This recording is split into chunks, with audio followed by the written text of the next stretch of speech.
I'm in my zone. Hey, this is Zero at ReviewZoneHD, and I'm bringing you guys a review for NASCAR 2011, the game. Now, this was published by Activision and was released in March of 2011. It received average reviews upon its release, the online part of this game being most criticized because of its numerous bugs and glitches.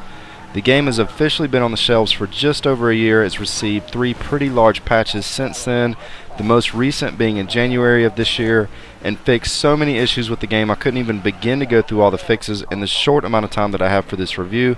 But it is clear they solved a good majority of the problems with the game and addressed updating the drivers as well. With all that said, let's go ahead and get into the review.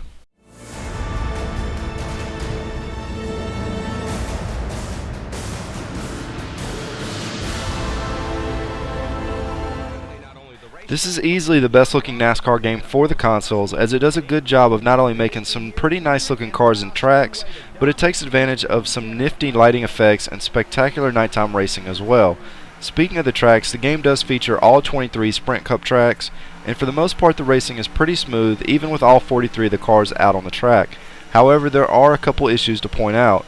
The car damage for the most part works pretty well, as you can take damage on any part of your car, but the actual wrecks aren't too impressive or realistic looking, especially if a car manages to get airborne. The replays are also somewhat spotty. Sometimes they do their job and other times the camera pans to weird angles of the track, behind objects, and generally doesn't showcase what just happened very well.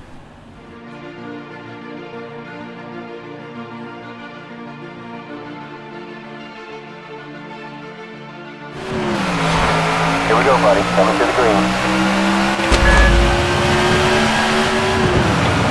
Nice, good control. Make that pass now.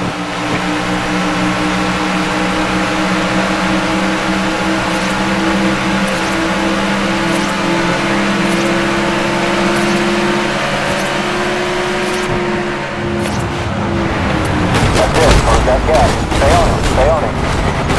Great job, man. I read a few reviews of this title and a couple mentioned how much they hated the spotter who calls out the other cars and your car's status.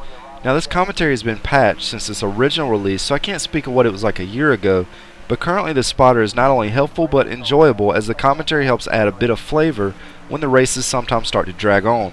There were many times I didn't realize I had a car on my back bumper, and his audio helped in more than one situation.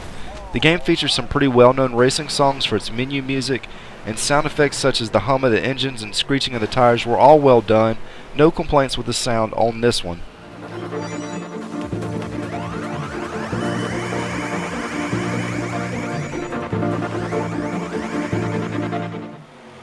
This is a tricky part of the game, as the AI can be a bit unpredictable. Sometimes it's a bit too easy to get around a pack of cars, and other times they will leave you in the distance.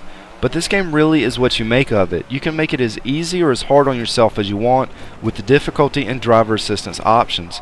Qualifying for the races, for whatever reason, always had me obtaining the fastest lap, even though my car wasn't tuned or even felt like I did that well on the lap.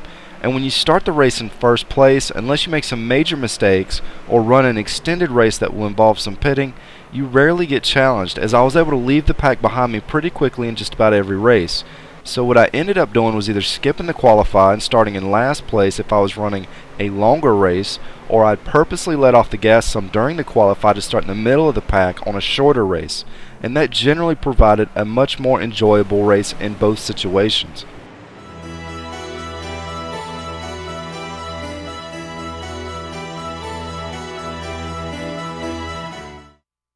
If you're interested in learning more about the game options or the drivers, I've uploaded videos for both, but a couple things I haven't discussed in this review or in the other videos is the career mode and customization options.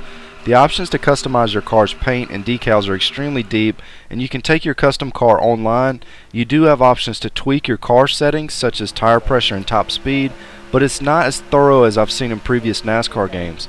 The career mode really doesn't have that much substance to it. There's no buying new parts or hiring a pit crew. It's definitely missing a lot of features that were pretty standard in some of the older NASCAR titles. The online still doesn't work all that well, as there's still the occasional bug here or there, but in the 15 or so races I played online over the last few days, none of the bugs were game breaking.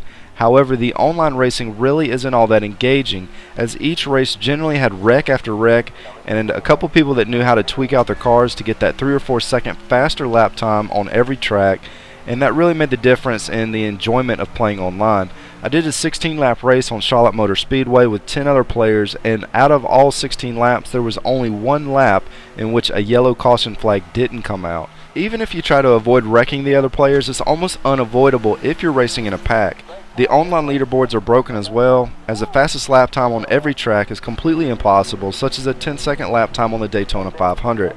With all the complaints, bugs, and gripes aside, as much as there was wrong with this game, I absolutely loved it offline or playing split screen in local co-op. Unless you can find a really good group of friends to race with online, I'd avoid the random demolition derbies that take place online and stick to the career mode.